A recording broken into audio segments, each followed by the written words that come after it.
103.5 Starr FM.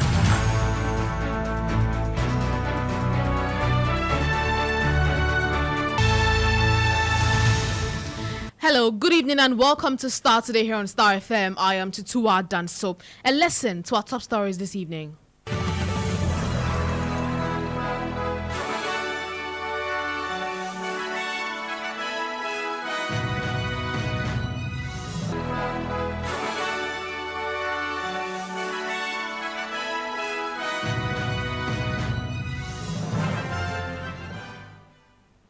And coming up in this broadcast, Africa Center for Energy Policy, ACEP, demands immediate dismissal of ECG boss, as well as audit of Haptel ECG app contracts over the dire financial situation of the power service distributor amid rumors of its possible collapse. Government to relieve the current management of ECG of their jobs immediately and replace them with effective and transparent management that will salvage the company and its attendant fiscal burden on the states. More on the energy sector this evening as the minority calls for a comprehensive audit of the sector as it accuses government of papering over the financial challenges because of the upcoming elections. We therefore call for a full audit of the entire energy sector so that we would have a fair and firm appreciation of the state of indebtedness, the state of dilapidation, so that whoever assumes office would prepare to tackle the challenges. Stay with us as we engage an energy expert and manifesto spokesperson of the NPP in the energy sub-sector. Later on the broadcast, governing New Patriotic Party threatens massive demonstration in the country if EC heeds to NDC's call for a forensic audit of the voters' register. It is obvious that the recent agitations by the NDC pertaining the 2024 provisional register is needless, deceptive, mischievous, and a deliberate attempt to create tensions in the country, knowing very well that they are bound to lose the 2020. Now, less than 48 hours to this weekend's anti-Galamsey demonstration, Ghana Police Service arrests lead convener of Fix the Country movement, Raphael Williams, for destroying fence around National Cathedral.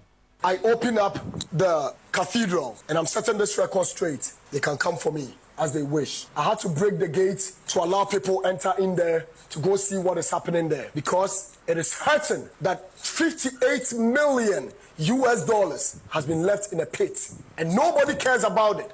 We'll hear from the police, who have categorically denied claims they are scheming to prevent the upcoming protests. And later on the campaign trail today, we sit with a member of parliament, Francis Xavier Sosu.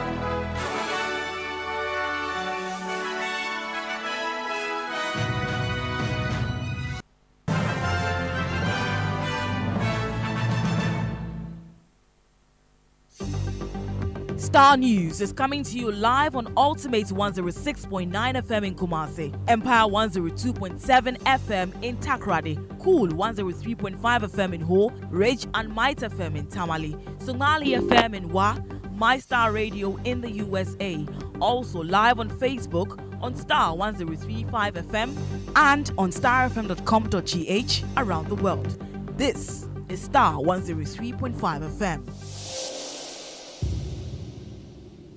Thank you very much for your company this evening on the broadcast. And as always, it is streaming live on our Facebook page at Starr FM. Now, energy think tank Africa Center for Energy Policy, ACEP, is demanding the immediate dismissal of the management members of the Electricity Company of Ghana, as well as an audit of the Haptel ECG app contract over the power service distributors' dire financial situation amid rumors of its possible collapse. ECG has come under fire in recent times over concerns of a ballooning debt and alarming levels of under recovery.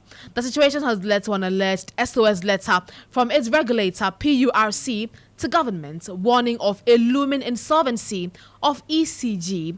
Former Power Minister Dr. Kwabena Donkor has blamed politicization of ECG for the current woes. He spoke on the Morning Star.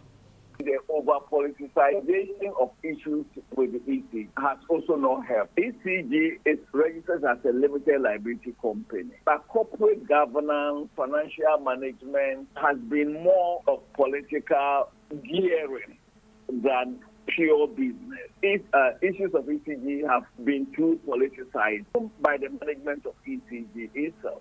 So that is another angle. Then, of course, there's a structural problem of ECG. We are back 8 years late, and so the situation has deteriorated. However, my issue today has to do with the timing. Yes, PURC as one of the two regulators and as the economic regulator, it is right for them to draw attention of government and of stakeholders to the pending insolvency of ECG if things continue on this trajectory. However, there is also the issue of timing. ECG needs major structural reform. That cannot be done in a transition period as we are in. So yes, it is important they've drawn attention of government, drawn attention of stakeholders to the potential insolvency of ECG. However, we can't do much until after January. Dr. Kwabena Donkor is a former power minister. Well, the Electricity Company of Ghana can't seem to catch a break.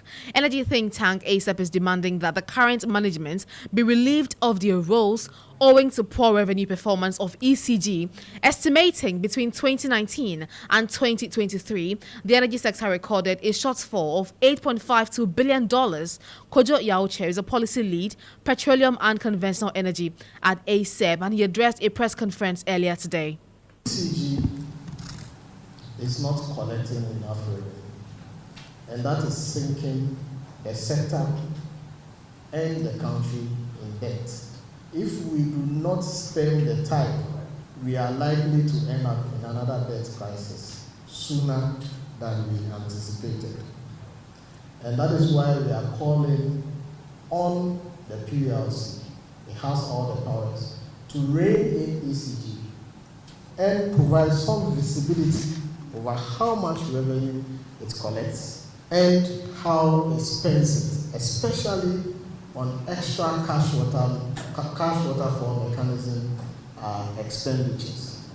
We are also calling on PURC to audit the contracts with Hampton and also verify the payments that have been made so far and clarify the inconsistencies in the accounts of both ECG and Hampton. You just heard Kojo Yauche, who is with ASEP, and he's joined us over the phone lines now for a better perspective of this issue. Kojo, thank you very much for your time this evening. So your organization is demanding the head of the ECG management members, and one of the reasons you cite is poor revenue performance. I mean, how bad is the situation? Yeah, I mean, we've been having this situation go on for years now. ECG has been making net losses,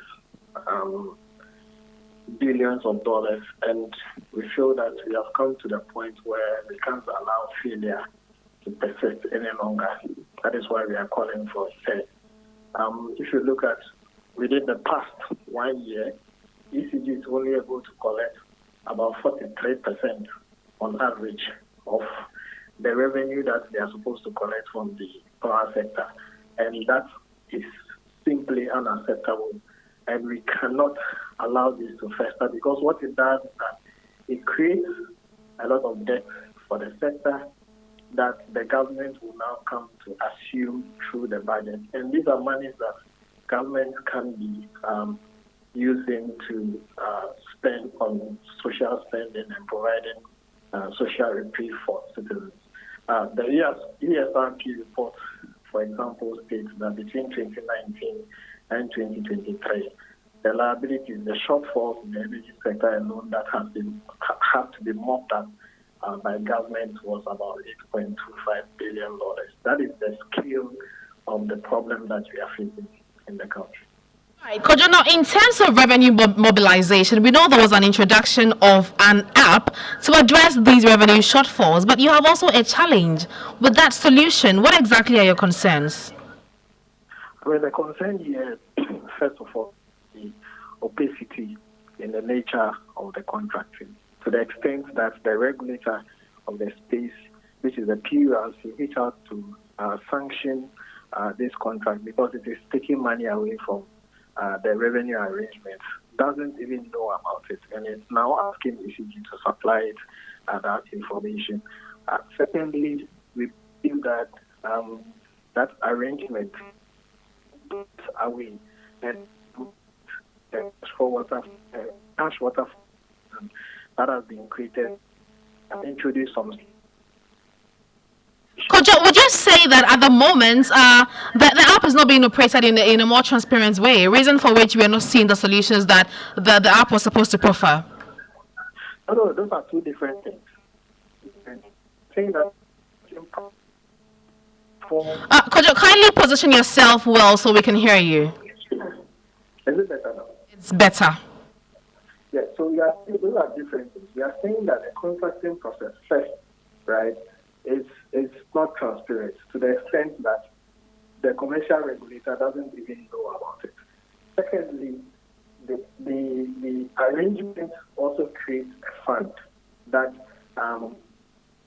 capital is supposed to put money into, for which ECG intends to use for payment of innovation for its digital services.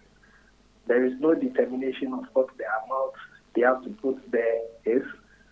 So those are issues that we are raising in the contract, and we are asking the PURC to really jump on this case and do a full audit and verify all the payments, because so far we know that the company has already been paid some $75 million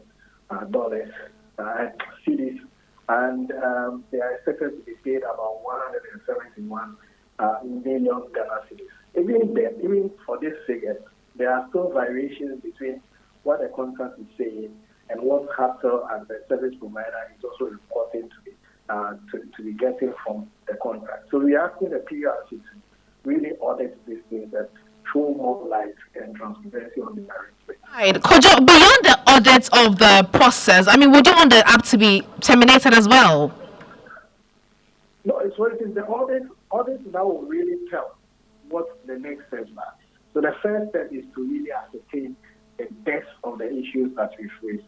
And if that will warrant that the contract is abrogated or otherwise, the audit will determine whether that should be done. So the first step is to do the audit to ascertain the extent of the issues that we've raised.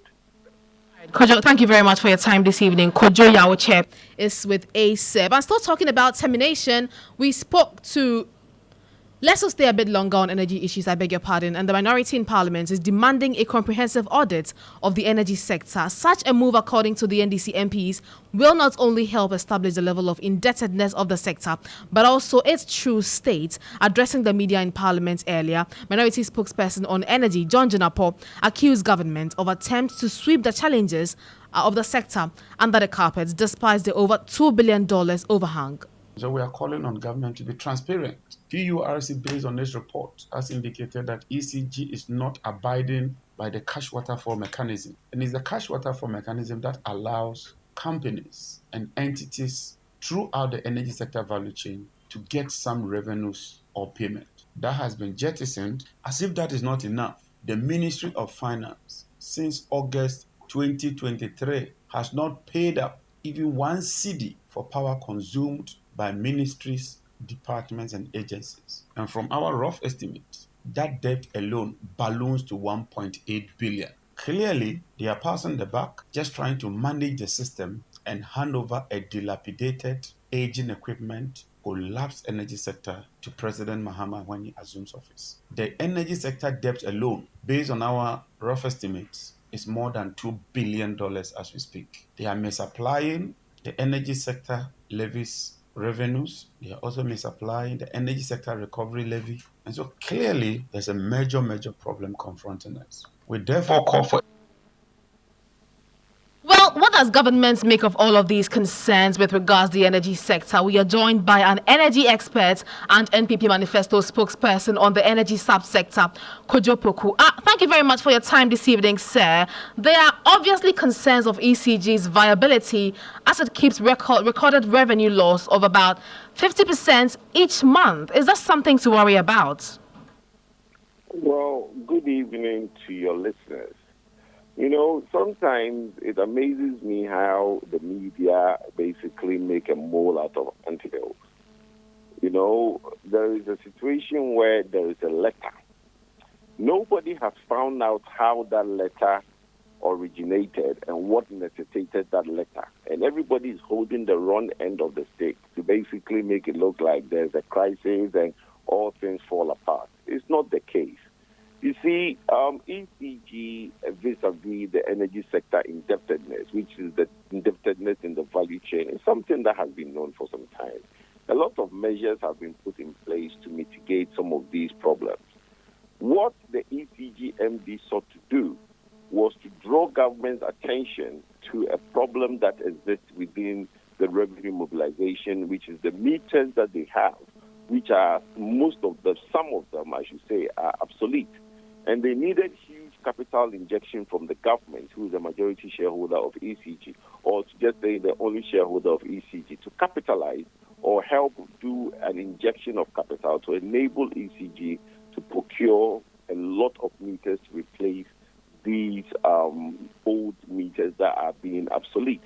And it is in that letter that ECG themselves said that if this exercise is not done, it could lead to the imminent bankruptcy of the sector or the company. It does not necessarily mean that it is PULC that is writing a letter to say that ECG is bankrupt. So we need to understand the genesis of the conversation. The sector is of concern to everybody.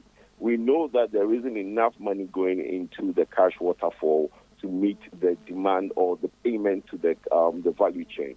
Those are things that is not new, okay? And day on day in, the ministry vis-a-vis government is putting measures in place to mitigate.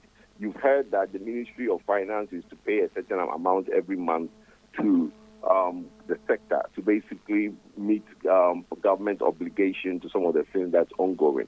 So I just think that if we put how that letter from PULC came into the public domain and how that letter came about into perspective, we will know that it's not really something that, there is things fall apart and everybody seems to be making it look like Armageddon is here. Okay, Kojo, let's move away from the letter now and talk about the real issues on the ground. We have spoken to energy think tank, for instance, ASAP, who says that ECG is unable to is just able to rake in about 43% of revenue on a monthly basis. Is that not something to worry about? Would you not say that? No, it's not ASAP that came out. Listen, that 42%, which ASAP referenced, is from the PULC letter. You see, look, everybody in the value chain, ASAP, myself, everybody is worried, and we've always been worried for a very long time. What I'm trying to let the listeners and Ghanaians understand is that there isn't something that magically happens that things fall apart. That is the explanation I want to give. These are existing problems. There are steps in place to resolve them. ECG not collecting enough money for the cash waterfall. It's not a new conversation. It's there. We've known this. We've known about this since last year, that ECG is not able to collect enough money because of the losses in the system. We are now learning from PULC that instead of the 70% losses that we thought existed, PULC is saying that, look, there's a shortfall of about 42%. That is a concern. Obviously, it's a concern to everybody. So there needs to be steps taken, and that is why the ECG management wrote a letter giving reasons that most of the meters that they use in collecting revenue are obsolete, so they are not able to collect enough money. So, look, ASAP bringing out the problems, pointing out some of the issues is welcome. Most of us have been doing these things and we think, but the point I want to put out there is that everybody since yesterday is trying to make it look like, there's a eureka moment here where we've uncovered something that was never uncovered before. There's nothing new to see here. These are issues that have been known in the sector since last year.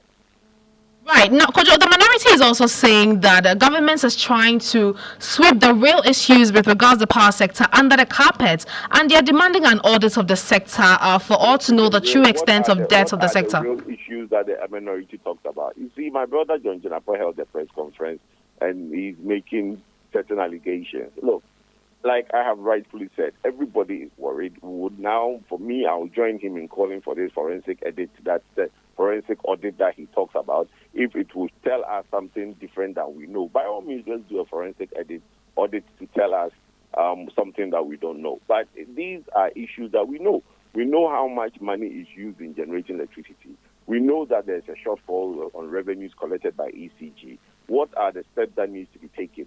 We need investment into metering. We need investment into the technical side to basically plug the technical losses. There is a lot that is being done. Again, we need investment. And recently, there was a parliamentary approval given to a loan of about $50 million to help ECG acquire meters from the World Bank. So these are steps that this government is taking. When in 2014, 2015, a similar exercise was to be done, 80 million facility that was to be given to help ECG procure meters. NDC government, under the watch of Honorable the Finance Minister at the time, Setakwe and Jenapo, who was at that time Deputy Finance Minister, that 40 million of that money went to a fake bogus company. Today, $40 million worth of meters were never supplied. Those are the issues that people want to talk about, we can talk about. But look, there are issues in the sector. Everybody is aware of it. There are solutions that are in place to resolve them. And as time goes on, these problems will be resolved. Kojo, I still want to make reference to the earlier press conference held by John Jenapo earlier today, and he is insisting that your government wants to leave a debt of $1.8 billion for the next administration. Is that a reality? Well, look, he made mention of a certain thing in that press conference that he did. The light has been on for the last 7 years, and he's talking about indebtedness. When in the NDC era, the lights were off for 4 years, there was an indebtedness of, 2.4 billion. Today, the light has been on for 7 years. And if there's an indebtedness for 2 billion, I think Ghanaians will prefer the light being on and indebtedness than the light being off and indebtedness. Nobody is saying that the reoccurring indebtedness in the energy sector is something that will create a healthy energy sector. There are measures that are to be put in place, and these are things that the government is working towards. Nobody is sweeping into the carpet. We welcome contribution of ideas, and everybody is happy to sit around the table for us to find out where if there is any hidden problem that needs to be uncovered. The point I'm making is that there isn't a eureka movement from the last 2 days where everybody is making it look like, there's something that we just found out. There isn't any. There's nothing to see here. The government is on top of these issues, and we are working towards resolving them. Kojo, thank you very much. I've been engaging Kojo Poku. He's an energy expert and NPP's manifesto spokesperson on energy sub-sector. Starr today. First, fast, and credible. This is still Starr today. Let's do politics now. And the governing New Patriotic Party has threatened a massive demonstration in the country if the Electoral Commission responds to the National Democratic Congress's request for a forensic audit of the voters' register. Addressing the media earlier today, General Secretary of the party, Justin Frimpong Kodia, argued the call for an independent forensic audit is hypocritical and mischievous.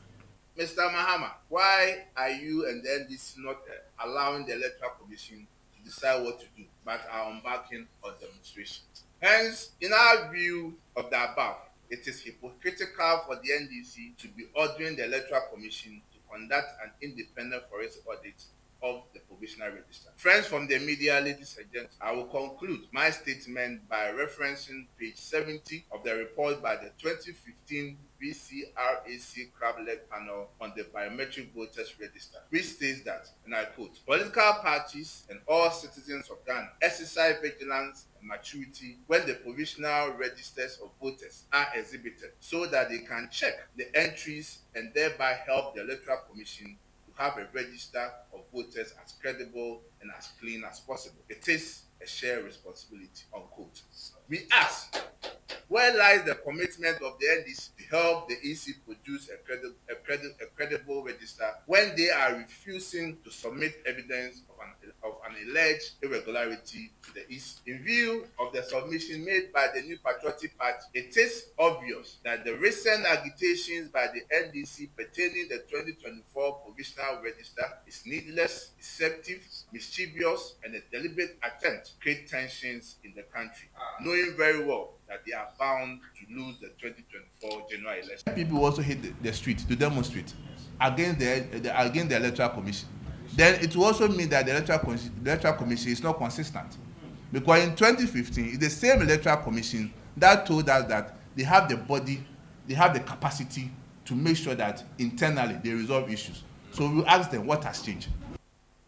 You just heard the General Secretary of the New Patriotic Party, Justin Frimpong Kodia. But what does the NDC have to say about this? Let's go over the phone lines now and engage the Deputy General Secretary of the party in charge of operations, that is Mustafa Gbande. Mustafa, thank you very much for your time this evening. Now, the NPP is saying that your party is being hypocritical in your demand for an independent forensic audit of the voters' register. Why are you being hypocritical? Well, thank you very much. I think that most of us have not followed keenly the MPP's press conference, but we do believe that they have echoed what is for the better choice of words, represent their views in terms of what we are calling for.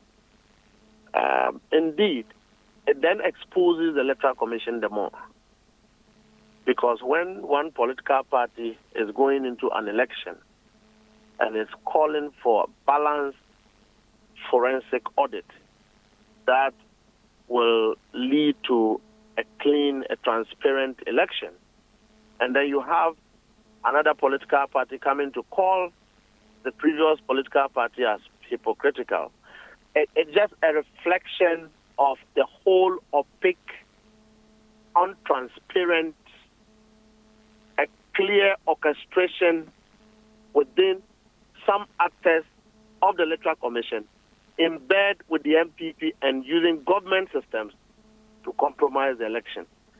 Indeed, one will conclude that they have made themselves a laughing stock, because what they just did this afternoon lacks logical algorithm.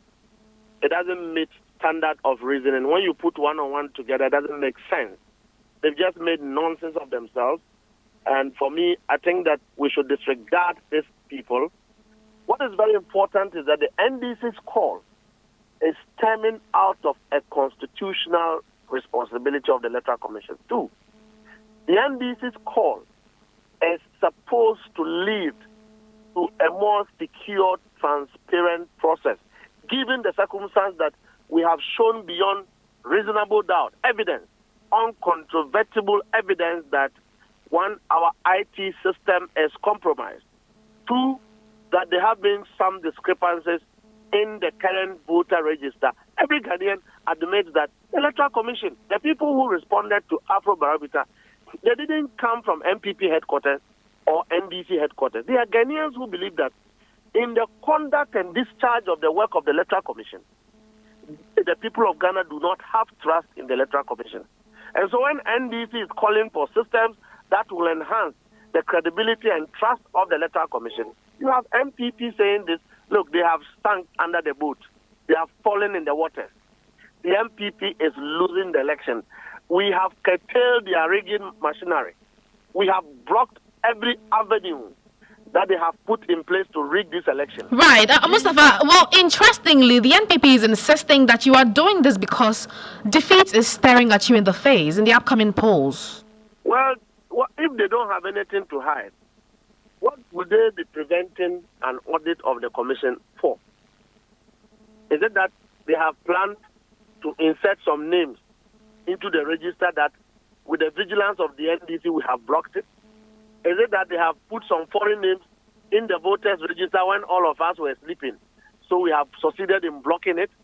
Is it because they have succeeded in doing what we call a pirate or reverse engineering of our IT system of the Electoral Commission. So therefore, we have blocked it because obviously, you and I know that one is not proud of the track record of the MPP in the last 7 years.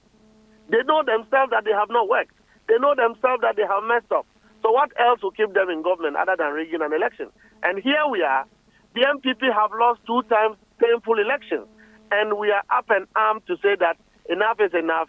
We will only go into a transparent election. Look, when we went to our Senate, the MPP didn't have a coalition system. We had, but we didn't have same in 2016. Okay? Recently, all the registration we did, the NDC has validated its systems with value. The MPP doesn't have. How can they say that they are ready for an election? Right. Mustafa, upon all of the concerns you have raised, right, the NPP is still saying that you have cited a number of discrepancies that you say you have identified, but you haven't presented the evidence to the Electoral Commission. We are not in court. The fact that NDC have not presented evidence, some evidence, we have given enough evidence to the Electoral Commission pointing to the fact that the processes are compromised. Didn't they admit that their own director in Pusiga manipulated data? Didn't the Electoral Commission admit that their machines have been stolen? Didn't they admit that there are some deletion that occurred in the voters' register? So Mustafa, I just want some clarity. So when page 2 of your petition to the EC states that you have uncovered evidence of over 243,000 illegal transfers, is the EC aware of this? The bottom line is that the EC's argument was that our position, for which we are calling for a forensic audit, have not arose because it's still early in the day, as they are in the process of cleaning. In fact, they even said that they have cleaned and corrected the register of all the anomalies we have raised, and they promised giving us copies. So why are they demanding evidence? If they have finished cleaning the register, they should put it out to political parties so that Ghanaians can all appreciate what it is. Why are they afraid to do so?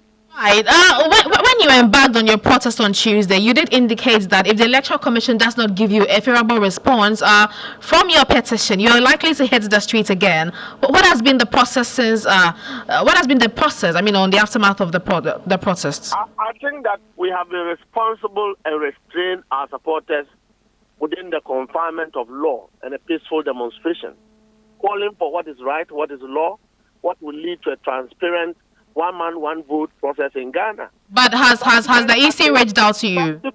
Subsequent actions, the NDC will not be responsible. Our leadership will not be responsible for what the people of Ghana may be doing. Mustafa, I just want to know if the EC has reached out to your party. The EC wrote a letter indicating that they are still doing analysis and willing to engage. But when you say you are willing to engage, at what level are you engaging?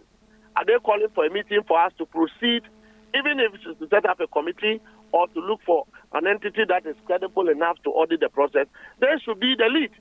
They should be in the lead to put all of this together. Right. Here, we've written to them. We've summed up every concern we have to the Electoral Commission. They are well informed through a demonstration and through a written document what our concerns are and what Ghanaians' concerns are. They know what to do. But when you say that the NDC cannot be blamed subsequently if the Ghanaian people decide to do what they want to do when your concerns are not heeded to, are you in any way inciting violence, Mustafa? No, but I'm just saying that but for rule of law, Nanado's regime would have been removed forcefully and he himself executed, but for rule of law. So Ghanaians know that they will use arms to change a government. The only avenue to change a corrupt syndicate of a government is through election. And when the Electoral Commission is giving indications that your name, there's no guarantee that your name will be in the voters' register for which you are going to vote. When the Electoral Commission is going ahead to use systems that can compromise the election, people are hacking the Electoral Commission system as if it is a marketplace. Then you have fraudsters going to choose your president for you. That will not represent the people of Ghana.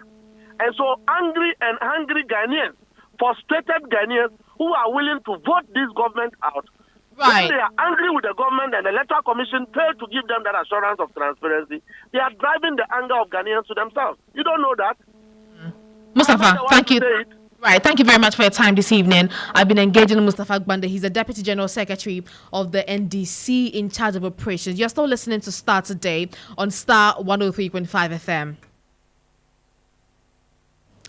Now, less than 48 hours to this weekend's anti-Galamsey demonstration, the Ghana Police Service has arrested the lead convener of the Fix the Country movement, Raphael Williams, for destroying the fence around the National Cathedral. The group has served notice of its intention to hold a 3-day demonstration at the Jubilee House to press on President Akufo-Addo to declare a state of emergency in Galamsey areas and also review all mining concessions awarded over the past 5 years. But the arrest of the lead convener has led to worry from the group who have accused the police of employing obstructive move to impede the upcoming protest. Speaking to GH1 News on the rationale behind the protest, constitutional rights advocate and policy strategy advisor Oliver Bakavomawo accused the NPP government of being behind Galamsey activities in the country.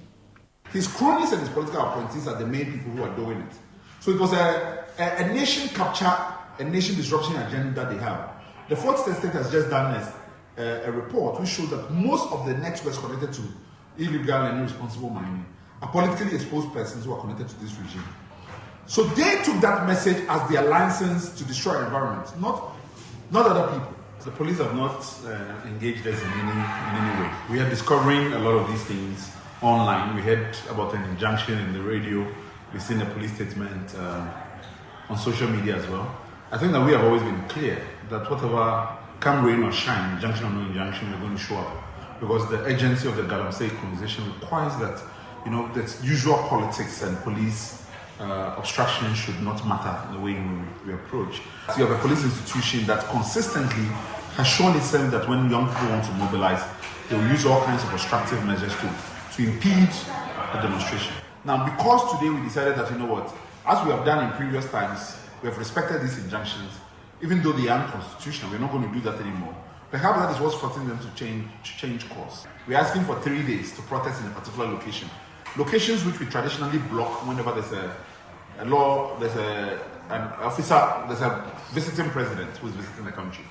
And when citizens are demanding to exercise constitutional rights, it seems only fair that we can block and show people alternative access. Should be allowed for citizens to express frustration about Galamsey. I think it's a fair balance. Ours is about sustaining a conversation about demand for accountability in those who have failed us in the Galamsey fight. That is the conversation we are doing. The fear that we are now going to be a point where we have to import water because our waters are poisoned must wake us all up about what is awaiting for us. But in a sharp rebuttal, the Ghana Police Service has refuted claims of scheming to prevent Democracy Hub from staging their anti-Galamsey demonstration. Chief Superintendent Grace Ansah Akrofi is Director of Public Affairs of the Police Service. Public defense, public safety, and public health. As a result, in the interest of public defense, public order, public safety, and the running of essential services, the police engaged the organizers, that is the Democracy Hub, to reconsider the location to a different place. However, the organizers refused to reconsider their proposed location and insisted that they will hold the protest at the Revolution Square in front of the Jubilee House. As a result, police was compelled to go to the court for a determination on the matter, that is the location for the proposed demonstration. Provide security for the demonstration at an agreed location. We wish to emphasize that the Ghana Police Service has not stopped Democracy Hub from embarking on a demonstration from 21st to 23rd September as is going around. Meanwhile, organizers of the Fix the Country in a statement have revealed that Raphael Williams was arrested at the Tutuwaa International Airport while he was en route to Kumasi for mobilization activities ahead of their demonstration on Saturday. We understand he hasn't been granted bail, but we'll bring you details of that story in our subsequent broadcasts. Starr Today. First, fast, and credible. Now, the once prominent GN Bank, which had over 300 branches across Ghana, has fallen into disrepair over its collapse in 2019. Among the most striking examples is the Enchi branch in the Western North region, which has been repurposed into a pub. The transformation of these once thriving banking sectors into different users paint a stark picture of the consequences of the Bank of Ghana's financial sector cleanup. Here is a report filed by my colleague, Peter Kwao Adato. I open up the cathedral and I'm setting this record straight. They can come for me as they wish. I had to break the gate to allow people enter in there to go see what is happening there because it is. The path that once led to GN Bank's prominence, likened to the morning sun shining ever brighter, has now plunged into darkness as the institution's 300 branches lie in ruin, abandoned or repurposed. Established by Dr. Kwesi Ndum, a prominent businessman and politician, GN Bank was once a pillar of the Ghanaian banking industry, especially in rural areas underserved by traditional financial institutions. With more than 300 branches, GN Bank provided banking services in areas that had never seen them before. By comparison, the state-owned GCB Bank operated only 214 branches. But all that changed in 2019 when the Bank of Ghana revoked GN Bank's operating license citing insolvency. The decision came as part of a wider banking sector cleanup by the government, resulting in the collapse of several local banks. The shutdown of GN Bank left thousands of Ghanaians jobless and stranded millions of customers who relied on its services. Moreover, its once vibrant branch buildings have now become a haunting symbol of this financial downfall. In some towns, these abandoned structures have become targets for looters. One of the most visible transformations can be found in Enchi, where the former GN Bank branch has now reopened as GN Pub. What once served as a financial hub is now a place for locals and visitors to gather over drinks. The owner of the new establishment, Adam Adupo, explained his decision to repurpose the building, keeping the GN name as a nod to its former glory. GN Bank now Ghana Finance NCD and na yeba as a businessman. Musa hafuno maybe sa owners of the property na omuchire me baby amekwa misabeti makana me mitimi edibe because of location intino and no GN Pap, but the company name no there enye GN Pap. The company name ne Adam Adupo GN Pap. This transformation isn't an isolated case. A recent tour by GN Bank founder, Dr. Kwesi Ndum, revealed the dilapidated state of many other branches, sparking outrage on social media as images of the decaying structures circulated. Dr. Ndum had built a banking empire that was once a vital part of Ghana's financial landscape. Now the question lingers, what will become of these lost assets? And can the local communities ever recover from the bank's demise? As Proverbs 29:2 says, when the righteous are in authority, the people rejoice. But when a wicked man rules, the people groan. Peter Kwao Adator's report for GH1 News. You're still listening to Starr Today. Let's do sports now. The Municipal Chief Executive for Tutuwaa Nsiayim, Honorable Benjamin Kese, has confirmed the Assembly has taken over the management of the T&A Stadium in Tutuwaa to save the facility from further ruins under the National Sports Authority. Speaking on the game on GH1 TV, the MCA disclosed that the facility is just under a month under the management of the NSA, has seen its boreholes, toilet facilities, among others, in a dysfunctional state, prompting their attention. My brother, I wish you could drive down. I don't know if you were here during the commissioning. Yes, we had reps there at the commissioning. During the commissioning, we collaborated with locals and everything was in order. Right after the commissioning, the next event that occurred on the pitch, water was not flowing. And it has continued to this. Okay. There have been so many cases that NSA is not mended. Even the borehole that is supposed to supply water, it's not functioning. NSA is not able to do it. Okay. Even the VVIP washroom, if you enter there today, if you don't attract cold, I don't know what else will attract. Everything is going down, even in 1 month. So our position is that if they stay here for the next 1 month, there will not be any TLA pack for the club to use to, as we speak, we are in charge. The interim committee has gone there, take inventory of everything, and they have given us a report on what to do from now. Okay. So we have taken delivery of the report, and then the assembly will step in to correct the wrongs that have occurred, and then, as I've told you, we will visualize our management plan going forward. So you have the keys to the stadium. We are in charge. You are in charge, which means you have the keys to the stadium. They are with you because the NSA they've locked the place up, and the keys are with them. That's what I want to find out. That is why I said that they have every right to write or make press releases. Okay. But practically, as we speak, I am in Tapa. Okay. And we are in charge. You're still listening to Starr Today. Up next on the broadcast is the campaign trio.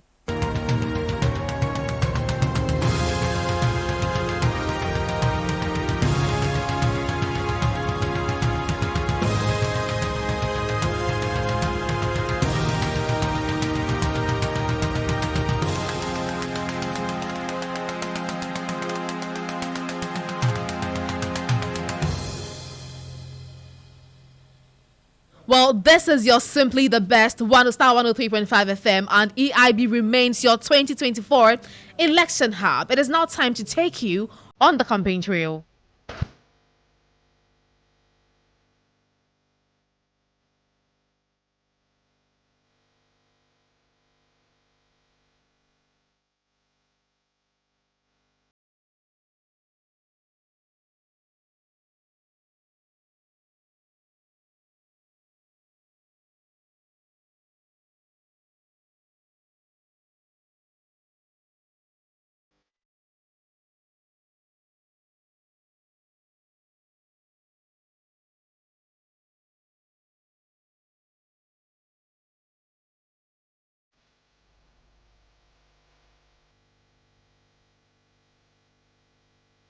It is exactly 10 minutes to the hour 6.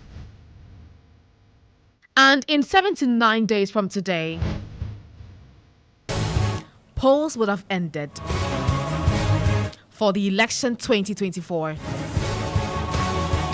Last Friday, the Electoral Commission closed the window for submission of nominations for those who desire to represent the 276 constituencies that make up Parliament. My guest this evening filed his nomination to return to Parliament. Mind you, he is a first-time MP. And despite entering Parliament in 2020, he hasn't cowered to become a backbencher, like many newbies in Parliament. Having created a niche in advocacy,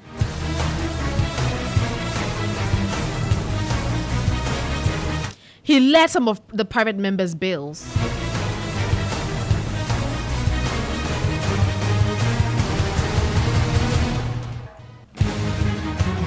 And pushing the anti-witchcraft bill, which the president has still not assented to.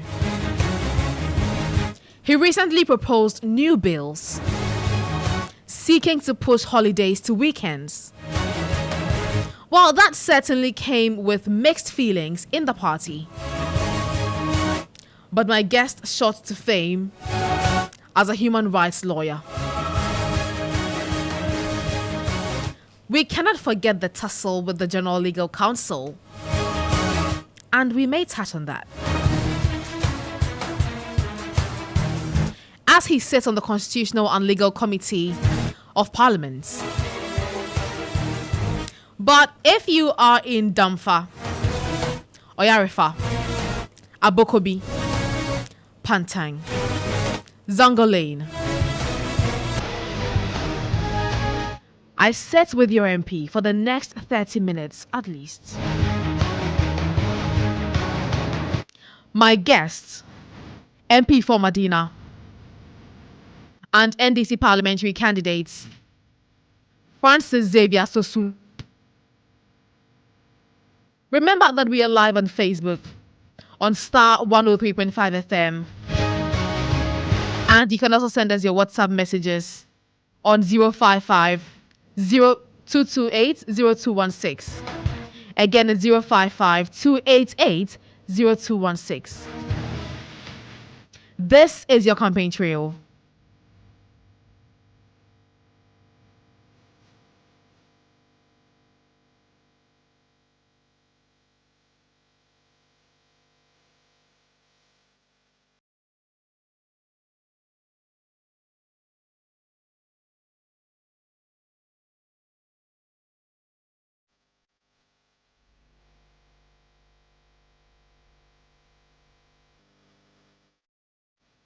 Welcome once again to the campaign trail. And as I did indicate, my guest is already seated. Francis, welcome to the campaign trail.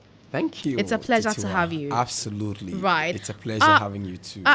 You wear white, and I want to know if that symbolizes your victory with regards to the passage of the affirmative action bill. Well, not only the affirmative action bill, but several things. Also, it signifies the victory of the NDC come 7 December 2024. It signifies the victory that I'm going to chalk for the NDC for the second time to retain the seat. Also signifies the significant numbers where about 51% are women, female. And in terms of nominal numbers, we're talking about over 17 million people who are women. And yet, when it comes to decision taking, they are not very much represented. Okay. And so for me, the affirmative action bill is one of those ways to deal with issues of gender parity and bridge the gap, the gender gap between men and women when it comes to participation in public life. And so I'm really excited about it. I want to find out, when it comes to pushing for the affirmative action bill, would you say the women in parliament themselves were vocal about it? Well, I would say women in parliament were.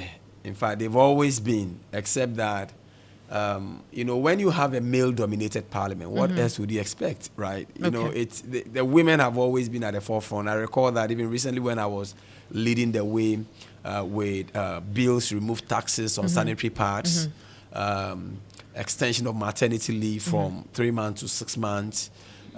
There are several other driven bills. For example, I was also asking that victims of sexual violation be added to national health insurance so they don't have to be paying for medical forms and stuff like that. And women have always supported such initiatives in parliament. And so it's not for want of fight on the part of women. But I think that it's just a male-dominated area, and sometimes it feels a bit intimidating. And so you need other men who are willing to support the cause, for us to achieve what we've achieved with the affirmative action bill. Okay. The bill, for instance, is seeking to increase female gender representation in parliament by 30%. Is that figure enough? Well, that is in 2026. To me, it is not, but it's a low-hanging fruit that we have to take advantage of in the meantime whilst we work to improve that. I am very sure that the affirmative action bill, even in this current form, would require some further amendments. When specifically, what are these amendments? Well, I think that the issue of quota for women. in safe seats is something that I would always want to push for in the future, because we're debating this in Parliament, and eventually that part of the bill was, it was defeated in Parliament, because the issues about what is safe seats and all those things were coming up. But really, let's be honest to ourselves. Which seats are very, very safe because of the dominant, maybe the community may be dominant ethnically, and maybe those ethnic groups may be voting with a particular pattern. And so, if we really are serious about giving women an opportunity at the table, we should be willing to give up something. And we must understand that, people must be their own voices, right? The reason why you have a country where, though women are in the majority, you have a lot of laws that are against women, and yet nothing happens. For example, look at the sanitary pad taxes that I talk about, for example. That tax handle is very, very discriminatory, because men use condoms which are not taxed, but women's blood are taxed. And these are natural occurrences, right?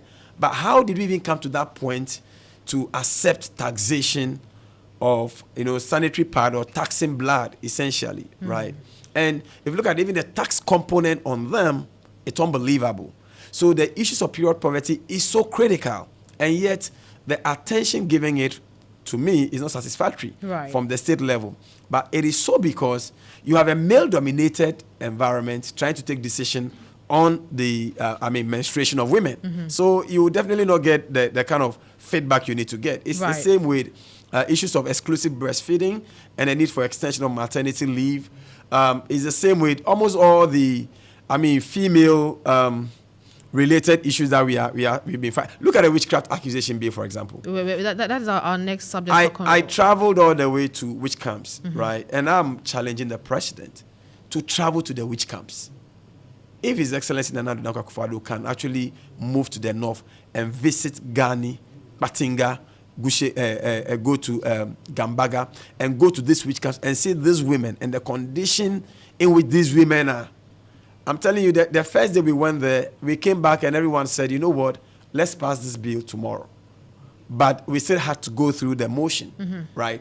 So I think that it's because people are not really familiar with the issues.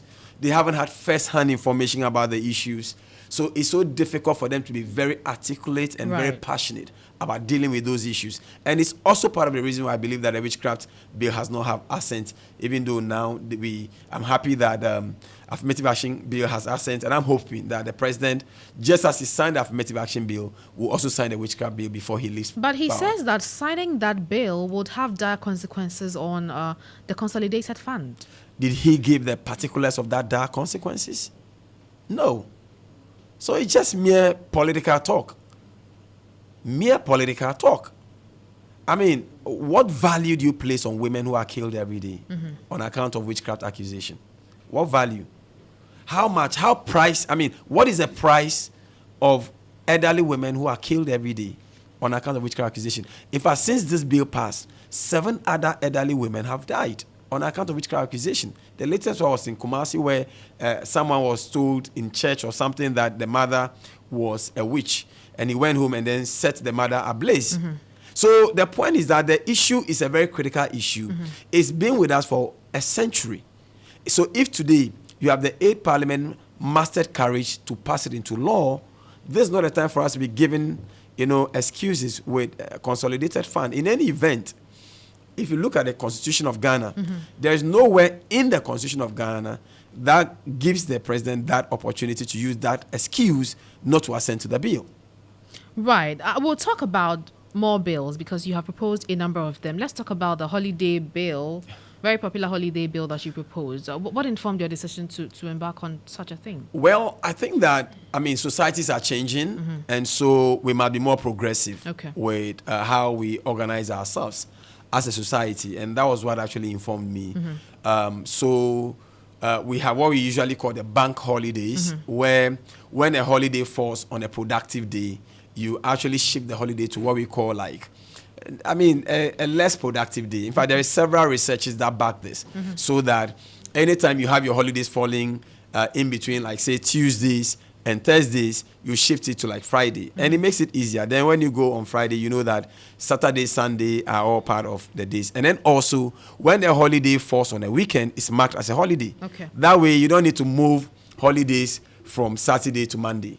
When you do that, you create a more effective and a more productive system that allows you to save days for your productive work. At the same time, people get longer time or longer spaces to mark their holidays. In fact, that is why it even improves what we use tourism. When you have like bank holidays, it helps improve tourism. And in fact, it's one of the ways many states and many countries have actually, improved when it comes to the use of holidays. Okay. And so it's part of the reason why, yes. Okay. Now, you plan to amend the Public Holidays Act 2001, Act 609, to eliminate the president's power to declare additional public holidays.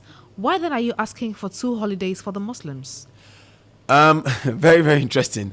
Well, I think that we must understand the circumstance of, or the reasoning around, if the Islamic holidays is something even I would touch on shortly. But you see, removing the present power to declare additional holiday is what actually makes us embark or I would say mark holidays on weekends when they fall. Currently, the reason why the president declares, say, a weekday as a holiday is because of that power in the Holidays Act. So that when the holiday falls on Sunday, the president can then declare that no, let's mark it on Monday instead. When it falls on Saturday, the president can declare let's mark it on Monday, for instance. And once that power is taken away, automatically what it means is that when a holiday falls on a weekend, you mark the holiday. So you don't, when a holiday is Sunday, you don't say now let's go mark it on Monday. Okay. When a holiday is on Saturday. And once you're able to do that, you actually bring about improvement in the holiday system. That way you free space to be able to fulfill those religious mandates, which in my view is something that is so critical because I represent a predominantly Islamic community in Medina, right? And so currently... Didn't you propose the bill just to please your constituents? No. Interest? Otherwise, then it means that all the 17 private members' bills are proposed was just to please someone. But in any event, why are we in Parliament? We are legislators. Right. We are supposed to look at the lacuna in the law and look at the limitations of the law and propose alternatives that helps, achieve the greater good of the people. In fact, take, for example, death penalty. How is it like personal to me, but how is it, personal to my constituency? It is a bill that will profit the entire nation. And guess what? Thankfully, when the bills were passed, at least we have presidential assent for one of them, for which reason today we don't have death penalty under our Criminal Offences Act. And all the 187 people on death row, as of today, by an application to the Supreme Court, can all be committed to life. And so these bills are critical laws that are supposed to change the face of our society, because you see, laws are tools for social engineering. So I look into the space, research into the space, then we look at which law can we use to deal with the social problems that we're having. And so the holidays law is just one of those ones, because in any event, Christians have 2 major holidays. Is that not so? Yeah. So you are intending to add on. Yeah. So the whole point is that we have like Eid Fitr.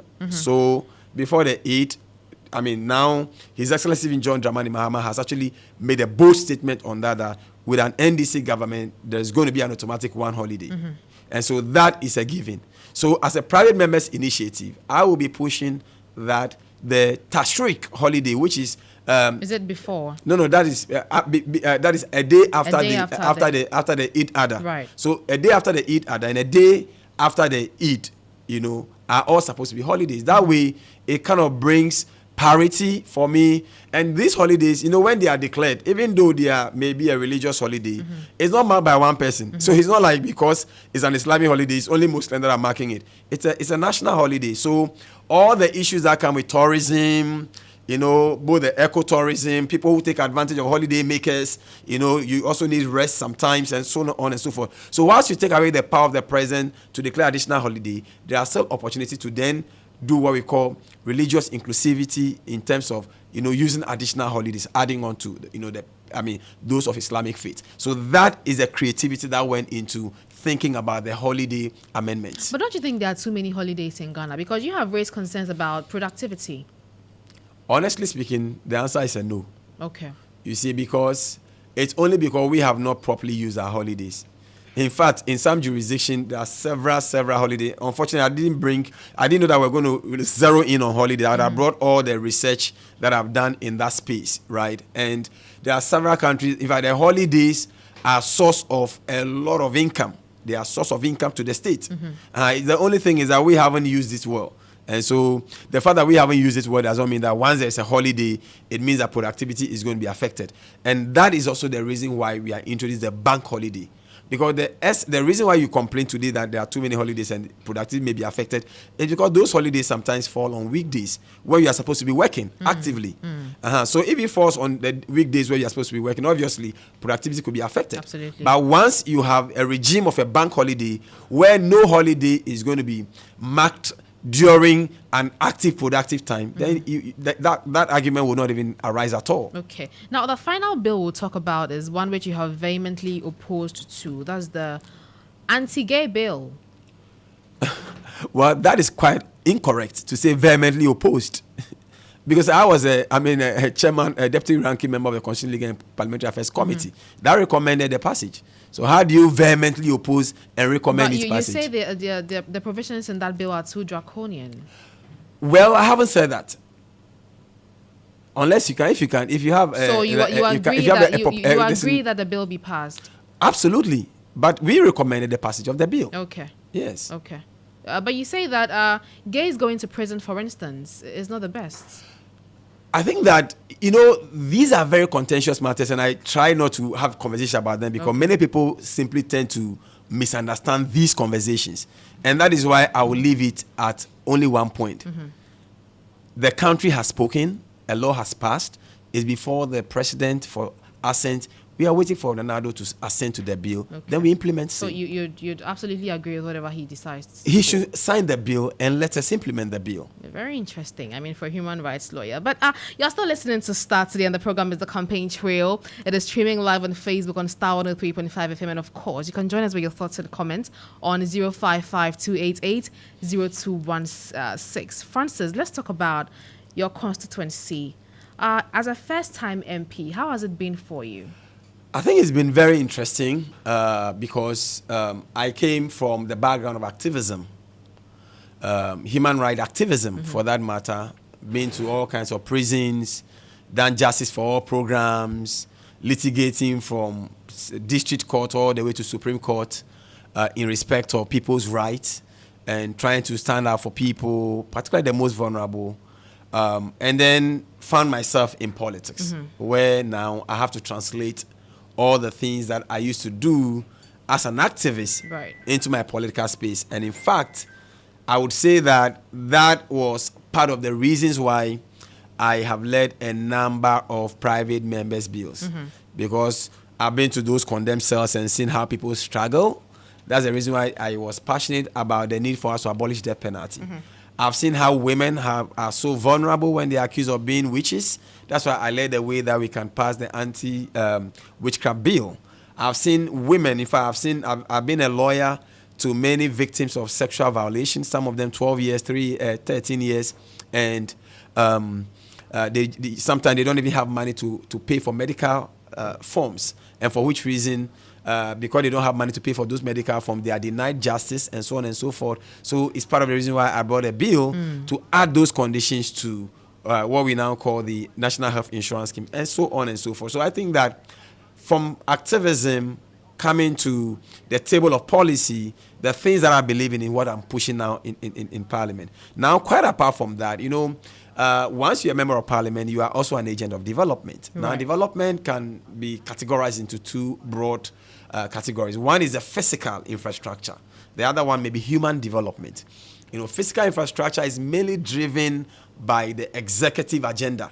So if you need to build like schools, drains, roads, and so on and so forth, these are major things that require heavy investment. Unfortunately, that's why I would say that I had limitations because my government or my president was not in charge. So a lot of those things that we really wanted, we couldn't get. For example, we needed roads. About 20 roads were given on contract. Contractors were not coming on road. We chased after them, they won't come.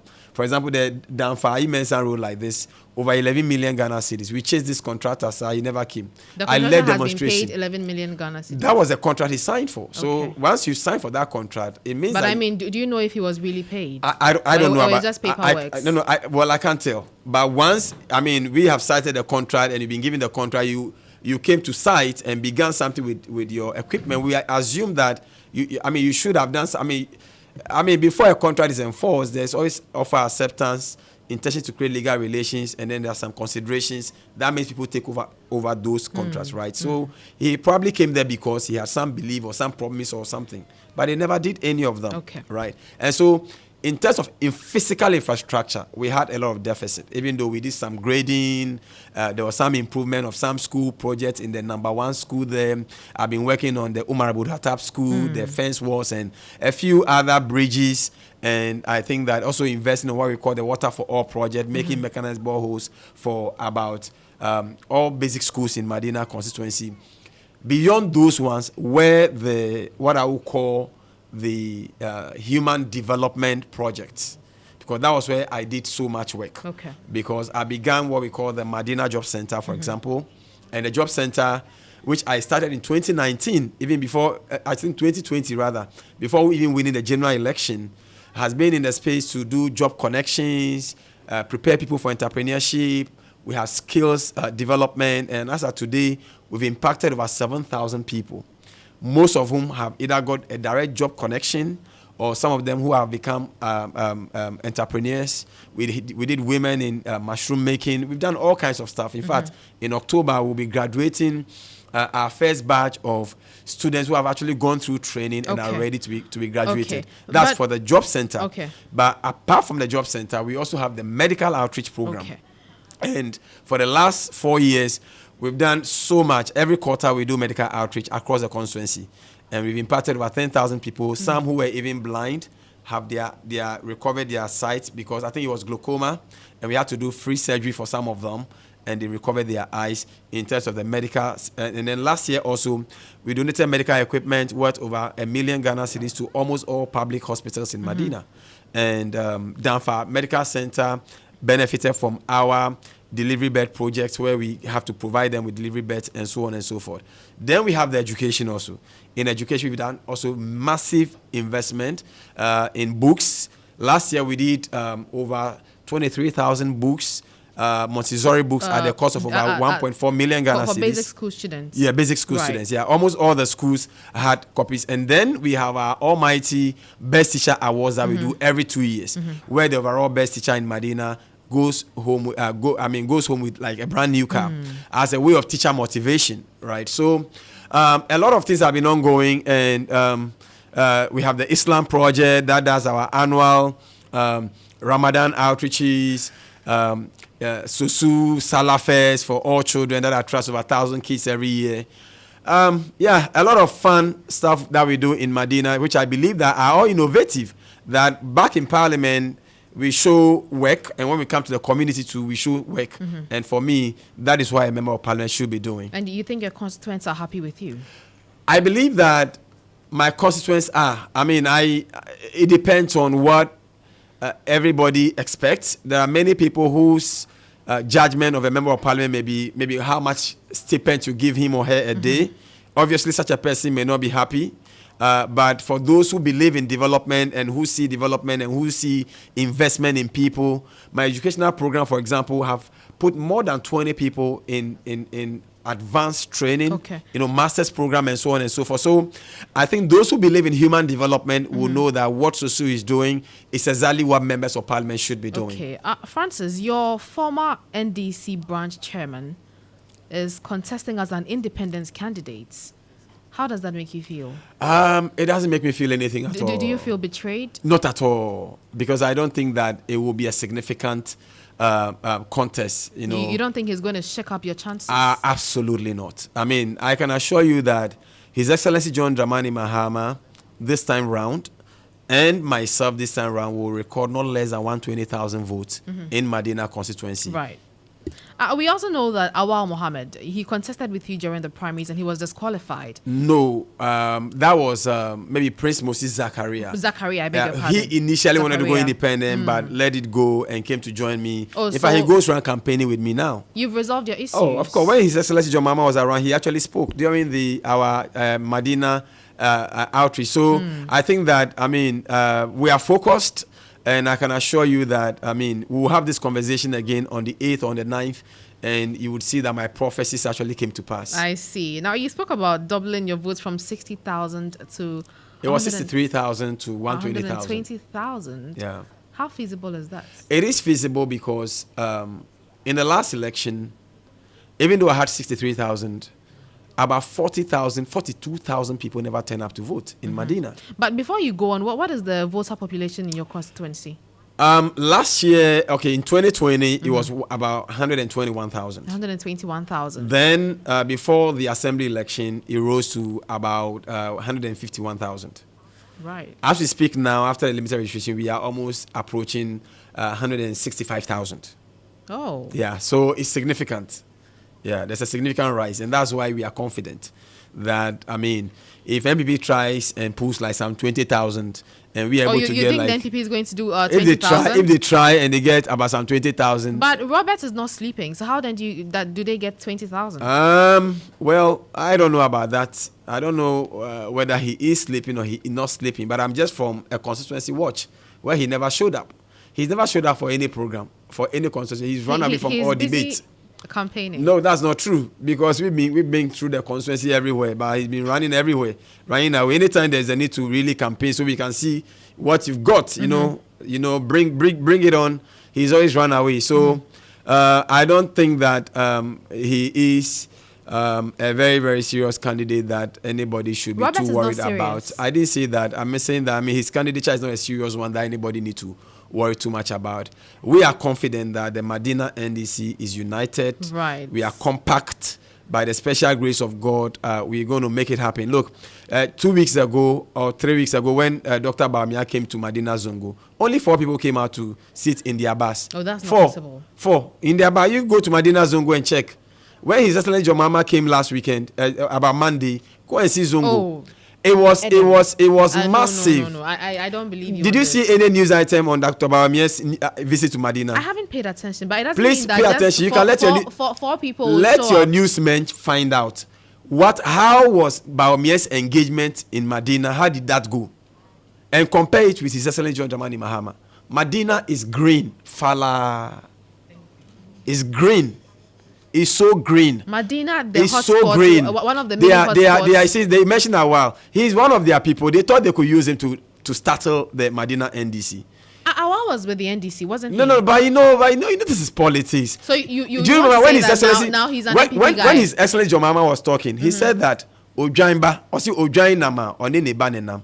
Na Ojain ekwa na Osunoba di nechia. Na sa Osunoba ne enye Ojain ne ba. So Awal is the Osunoba. So Osunoba, also if you see Osunoba, you know Osunoba. Anybody who is working against His Excellency John Dramani Mahama and the NDC in Madina, obviously it's an Osunoba. So trust me, we are fine. Yeah. He probably doesn't believe in your leadership in that constituency. It doesn't necessarily make him an Osunoba. Well, you see, what is believing leadership, particularly when it comes to political parties? You see, political parties work with principles. And who says that every single member, every single person following me now would have actually voted for me if he had gone for primaries? But once I'm the candidate of the NDC, right? Yeah, we bury our differences and we all go together, because what matters is that His Excellency John Dramani Mahama wins, and what matters is that NDC gets the needed majority seats in Parliament to deal ruthlessly with this nation wreckers who have destroyed the entire nation. So the pain we are in today is because some people have destroyed the entire nation. Look at our water bodies. Look at where the city is running to against the dollar. Look at the price of Kenke today. Look at the price of common Koscielny Meko. Koscielny Meko today is 5 Ghana cedis.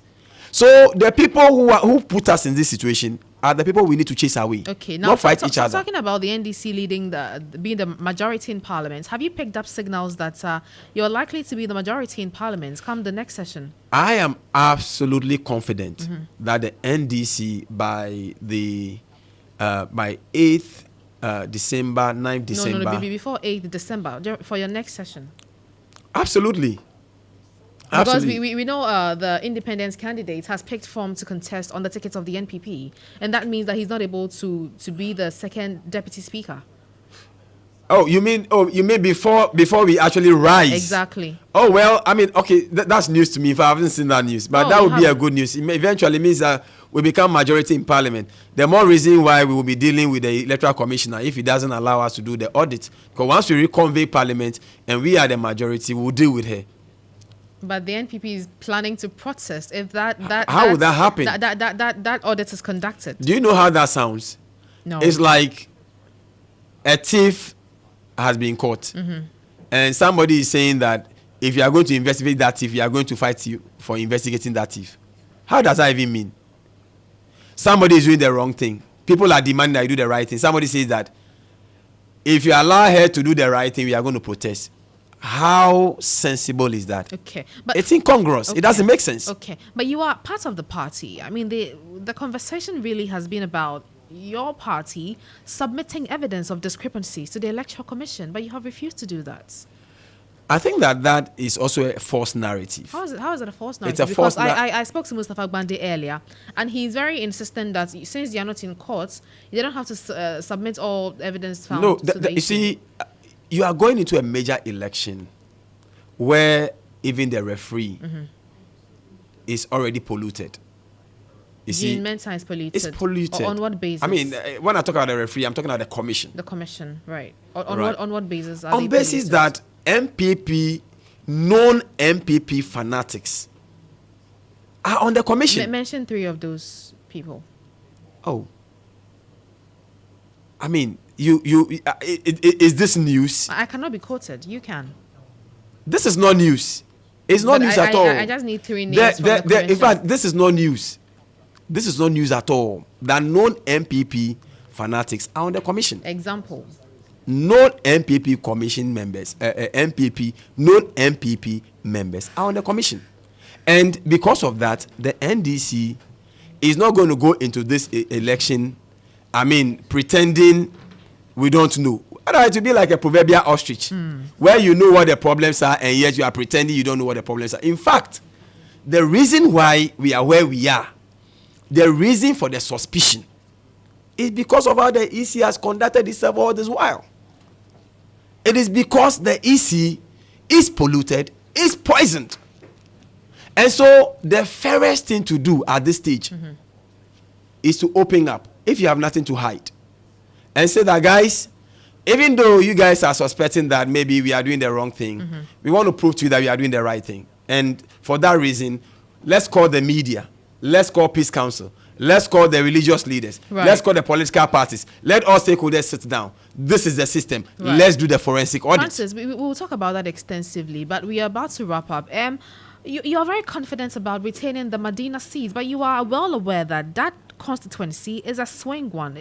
There's no assurance for any political party. That is also not correct. Tell me why you are confident. No, that assertion is not a correct assertion. How is that an incorrect assertion? It's not a correct assertion because the circumstances leading to the NDC losing the seat to the NPP in 2016 were quite obvious, right? There were I think that there were several NDC members who in 2016 did a lot of skirt and blouse leading to we losing the 2016 election, right? But prior to that, Honorable Amadou Surugu had held that seat for 3 consecutive times. And so maybe the dynamics will change. Don't you think so? It was a mistake on the part of the NDC, unable to really resolve whatever issues are rising out of their primaries and all that. That may have led us to lose that seat. But fast forward 2020 was not the same. Okay. And obviously, the dynamics today is also not the same. And that's why we are confident that we are winning the Madina seat massively. Francis, we are wrapping up. The final words. Why should the constituents of Madina retain you as their representative in Parliament? I would say that my constituents in Madina should retain me as a member of Parliament for two critical reasons. One, His Excellency John Dramani Mahama is becoming the next president of the Republic of Ghana, and he will need majority of members of Parliament to be able to rule Ghana. That's one of the main reasons. Secondly, becoming a president means that the Madina people have an opportunity to resolve what I haven't been able to resolve in the last 4 years, which is infrastructure development. Because His Excellency John Dramani Mahama has already promised that the Madina market is going to be modernized. Pantan Hospital is going to be changed into a first-class mental health facility. Our roads are going to see facelift under the leadership of President Mahama. And so I believe that I represent that agent that can draw all this into the Madina community once elected a second time. And quite apart from that, back in Parliament, I've effectively represented the interests of the people of Madina, and I believe that given a second chance, almost all those private members' bills I'm working on, which are supposed to address critical social issues in our community, I'll continue to do that in the interest of the good people of Madina. So vote JM, vote Francis Xavier Sosu, so Madina remains green. Okay. Thank you very much. I'm just wrapping up with a few comments. This one says that let's not be complacent, so succumb to Green Hill. Let's do what we have to do. And Redeemer also says that I know we will win and we are working hard. Please, Honorable, let my request be granted at Green Hill B branch. But I believe you know what is being talked about. But thank you very much for coming. The pleasure is It's an mine. absolute pleasure. I've been engaging Francis Xavier Sosu. He's a member of Parliament for the Madina constituency. And this has been the campaign trail.